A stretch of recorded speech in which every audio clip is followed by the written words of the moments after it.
Hello friends, സുനീറാസ് Bangalore റെസിപ്പിയിലേക്ക് എല്ലാവർക്കും സ്വാഗതം. ഇന്ന് നമുക്ക് നല്ല സോഫ്റ്റായിട്ടുള്ള ഇഡ്ഡലിയുടെയും ദോശയുടെയും മാവ് എങ്ങനെ ഉണ്ടാക്കാമെന്ന് നോക്കാം. ഞാൻ ഈ മാവിൽ ബേക്കിംഗ് സോഡയും ബേക്കിംഗ് പൗഡറും ഈസ്റ്റും ഒന്നും ചേർക്കാതെ തന്നെയാണ് ഉണ്ടാക്കുന്നത്. അപ്പോൾ നമുക്ക് വീഡിയോ തുടങ്ങാം. ഞാനിവിടെ 2 ഗ്ലാസ് പച്ചരിയാണ് എടുത്തിരിക്കുന്നത്.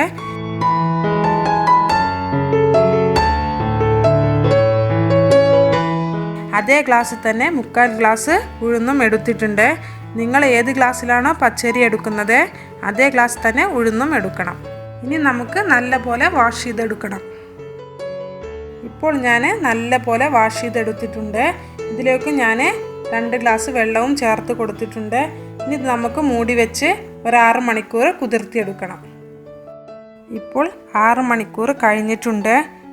നമ്മുടെ അരിയും ഉഴുന്നും നല്ല പോലെ കുതിർന്ന് വന്നിട്ടുണ്ട്. ഈ വെള്ളം ഉപയോഗിച്ച് വേണം നമുക്ക് മിക്സിയിൽ അരച്ചെടുക്കാൻ.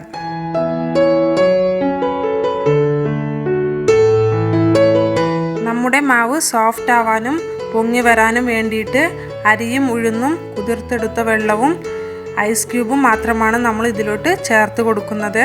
ഇതിലോട്ട് നമുക്ക് ബേക്കിംഗ് സോഡയോ ബേക്കിംഗ് പൗഡറോ ഈസ്റ്റോ ഒന്നും നമുക്ക് ഇതിലോട്ട് ചേർത്ത് കൊടുക്കേണ്ട ആവശ്യമില്ല. ഇനി നമുക്ക് മിക്സിയുടെ ജാറിലേക്ക് അരിയും ഉഴുന്നും ചേർത്ത് കൊടുക്കണം. ഞാനിവിടെ 2 തവണയായിട്ടാണ് അരച്ചെടുക്കുന്നത്.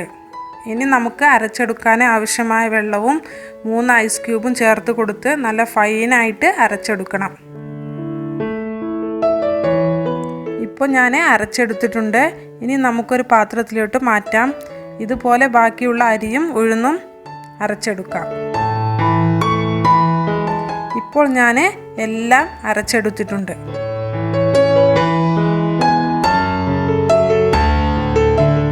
ഇനി നമുക്ക് 1/2 ഗ്ലാസ് ചോറ് ചേർത്ത് കൊടുക്കണം. ഞാനിവിടെ പച്ചരി ചോറാണ് എടുത്തിരിക്കുന്നത്. നിങ്ങളുടെ അടുത്ത് ഏത് ചോറാണ് ഉള്ളത് അത് എടുത്താലും മതി. ഇനി ചോറിന് പകരം അവിൽ ഉണ്ടെങ്കിൽ 1/2 ഗ്ലാസ് ചേർത്ത് കൊടുത്താലും മതി. ഇനി നമുക്ക് ചോറ് മിക്സിയുടെ ജാറിലേക്ക് ചേർത്ത് കൊടുത്ത് നല്ല ഫൈനായിട്ട് തന്നെ അരച്ചെടുക്കണം. ഇപ്പോൾ ഞാൻ മാവിലേക്ക് ചോറ് അരച്ചതും ചേർത്ത് കൊടുത്തിട്ടുണ്ട്.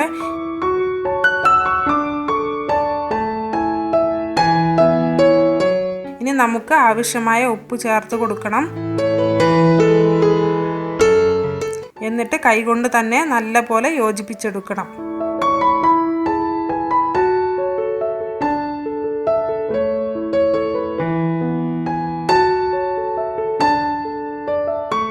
ഇതിലേക്ക് ഞാൻ ബേക്കിംഗ് സോഡയും ബേക്കിംഗ് പൗഡറും ഈസ്റ്റും ഒന്നും ചേർത്ത് കൊടുത്തിട്ടില്ല. വെറും ഉപ്പ് മാത്രം ചേർത്ത് കൊടുത്തിട്ടാണ് മിക്സ് ചെയ്തെടുക്കുന്നത്. ഇപ്പോൾ ഞാൻ 1 മിനിറ്റോളം നല്ലപോലെ മിക്സ് ചെയ്തിട്ടുണ്ട്. ഇനി നമുക്ക് അടച്ച് വെക്കണം. എന്നിട്ട് 12 മണിക്കൂർ പൊങ്ങാൻ വേണ്ടിയിട്ട് വെക്കാം. ഇപ്പോൾ 12 മണിക്കൂർ കഴിഞ്ഞതാണിത്. നമ്മുടെ മാവ് നല്ല പോലെ പൊങ്ങി വന്ന് താഴെയെല്ലാം പോയിട്ടുണ്ട്. ഈ മാവ് കൊണ്ട് ഇഡ്ഡലിയും ദോശയും ഉണ്ടാക്കുകയാണെങ്കിൽ നല്ല സോഫ്റ്റായിട്ട് കിട്ടുകയും ചെയ്യും.